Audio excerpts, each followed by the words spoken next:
하나님의 말씀 세 단락을 보겠습니다. 먼저 16장 1절로부터 4절까지예요. 여기는 요셉 자손, 결국 에브라임과 므낫세죠. 에브라임과 므낫세의 이 요셉 자손들에게 주는 기업, 땅 분배의 전반적인 소개가 1절로부터 이제 4절까지 이야기가 됩니다. 여러분, 이 중에서 이제 므낫세 반지파는 이미 요단강 동쪽에서 루벤 지파하고 갓 지파하고 기업을 받았어요. 정복하러 들어오다가 좋은 땅이니까 거기에 주저앉는데 모세가 허락을 했잖아요. 그래서 이제 여기서 나오는 것은 여호수아가 땅을 분배하는 것은 동쪽에서 유산을 받지 않은 나머지 사람들입니다. 그 다음에 우리가 이제 에브라임 지파의 기업이 16장 여호수아서 16장 5절로부터 10절까지 이제 범위가 나와요.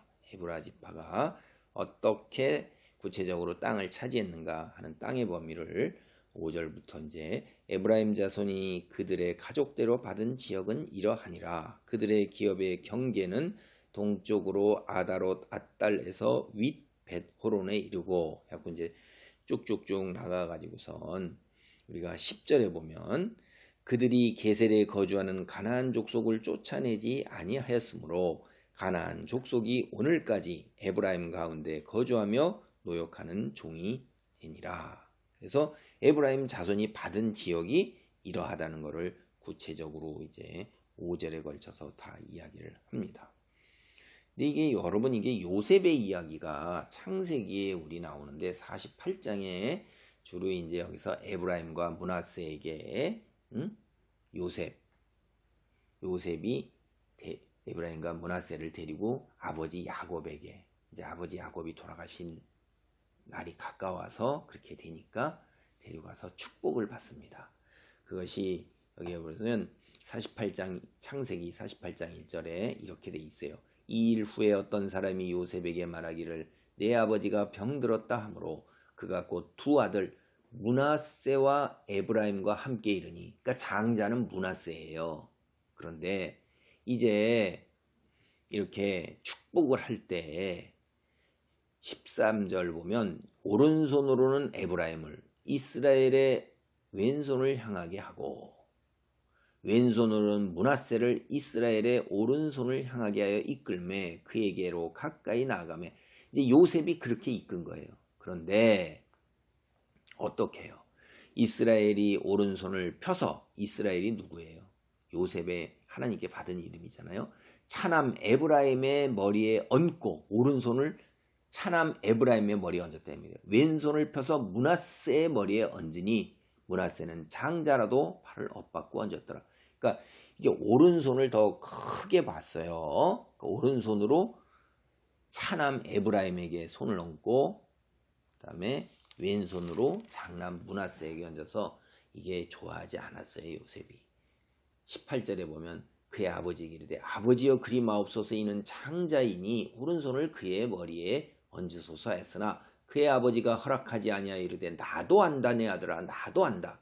그도 한 족속이 되며 그도 크게 되려니와 그의 아우가 그보다 큰 자가 되고 그의 자손이 여러 민족을 이루리라. 이렇게 되는 거예요.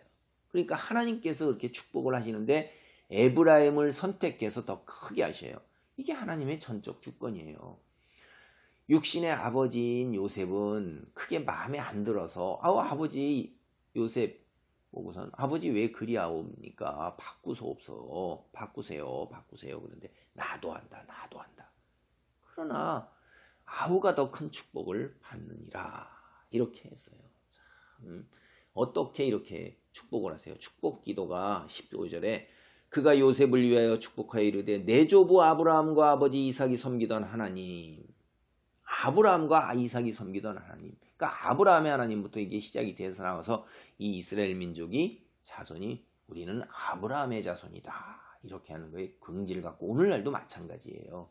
아브라함의 자손이다. 우리의 큰 위대한 지도자는 모세요. 우리에게 다윗과 같은 임금이 있었다. 이 세 인물 대단한 거예요.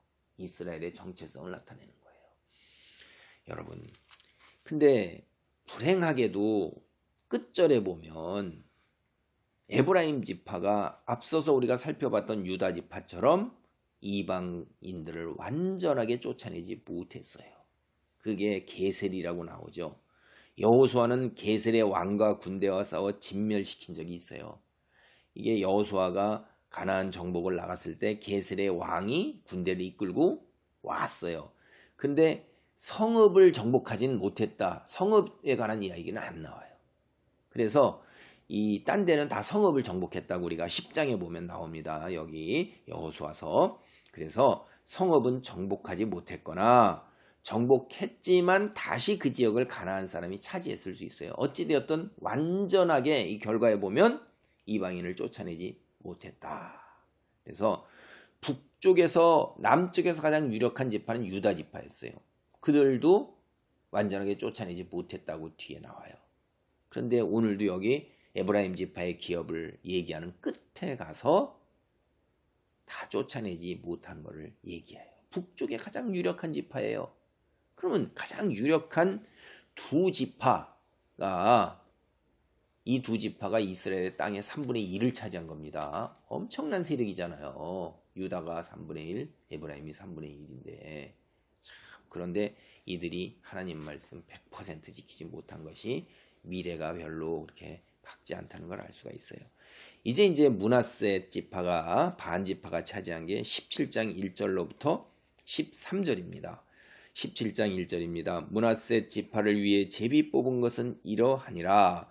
므낫셋은 요셉의 장자였고 므낫셋의 장자 마길은 길앗의 아버지라. 그는 용사였기 때문에 길앗과 바산을 받았으므로 이렇게 해서 쭉 나가가지고서 나오는데 13절까지가 므낫세 반지파야.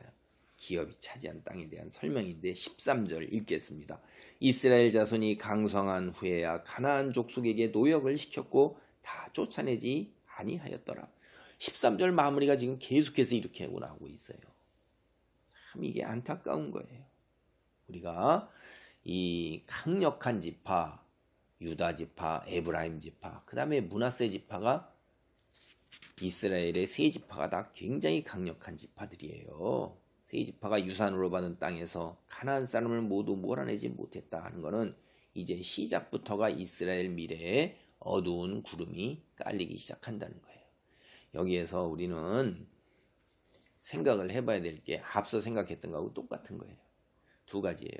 하나는 축복은 참고 기다린다. 요셉, 이스라엘, 여러분, 요셉, 야곱, 이게 얼마나 오래된 이야기예요. 창세기예요. 성경의 시작에서 나온 이야기가 이제 이렇게 400년도 넘은 뒤에야 결실을 맺는 거예요. 이게 그렇죠. 우리가 죄송합니다. 400년이 넘은 이야기는 아니고요. 이스라엘이 제가 착각했어요. 430여 년 동안 대략 노예 생활을 했는데 이제 노예 생활 말미에서 뒤에 나와가지고선 40년 광야 상여를 했고 그러니까 이게 이런 축복 기도가 돼서 이루어지는 것이 한 100여 년, 길면 200~300년 후에 이제 이루어지는 일을 우리가 볼 수가 있어요.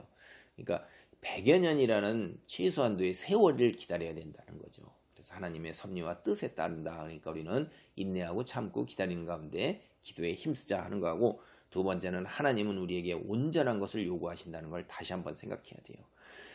조그만 점이라도 하나 있고 흠이 있으면 그것쯤은 괜찮겠지 하는데 그것이 나중에 우리의 삶 전체를 갖다가 뒤집어 놓고 삼켜버리게 됩니다. 그래서 이 두 가지 점을 잘 기억을 하시고 우리가 하나님 믿는 이 인생의 여정에서 신앙생활을 해야겠습니다. 기도합니다. 하나님 감사합니다. 오랜 세월 기다림 속에서 하나님 기도 응답대로 이루어지고 주의 뜻이 이루어지는 것을 보았습니다. 또한 아버지 하나님이여, 하나님께 100% 온전함을 이루지 못했을 때 이게 비구름과 어두움이 이제 보이기 시작해서 나중에 이것이 우리의 삶 전체를 갖다가 뒤집어 놓고 파멸로 이끄는 것을 우리는 뒤인 역사로 알게 되었습니다. 주님, 우리를 붙드사 인내와 아버지 온전함, 완전함에 이르도록 우리를 축복하옵소서. 예수님의 이름으로 기도하옵나이다. 아멘.